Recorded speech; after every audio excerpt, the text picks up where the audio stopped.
JNG বলতে সাধারণত 1997 থেকে 2012 সালে জন্মগ্রহণকারী প্রজন্মকে বোঝানো হয়, যাদেরকে জেনারেশন জেড বা জুমার নামেও ডাকা হয়।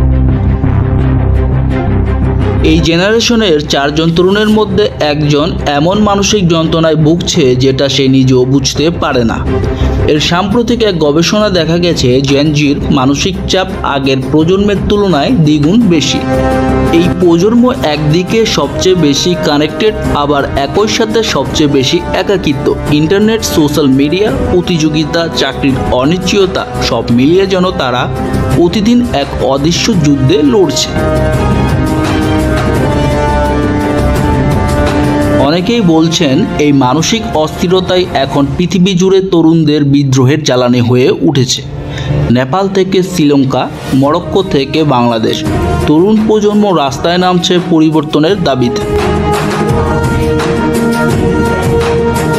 তারা মনে করে এই পরিবর্তন রাষ্ট্রের দ্বারা সম্ভব না, কারণ রাষ্ট্র পরিচালনায় জড়িত আছে অসাধু মানুষ, যারা দুর্নীতি, অনৈতিক কাজকে প্রশ্রয় দেয়।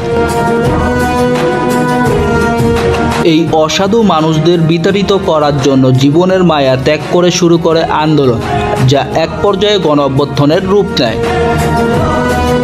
জেএনজি জেনারেশন এর মানসিক চাপ শুধু প্রযুক্তির দোষ নয়, রাষ্ট্রেরও এর দায়ভার নিতে হবে।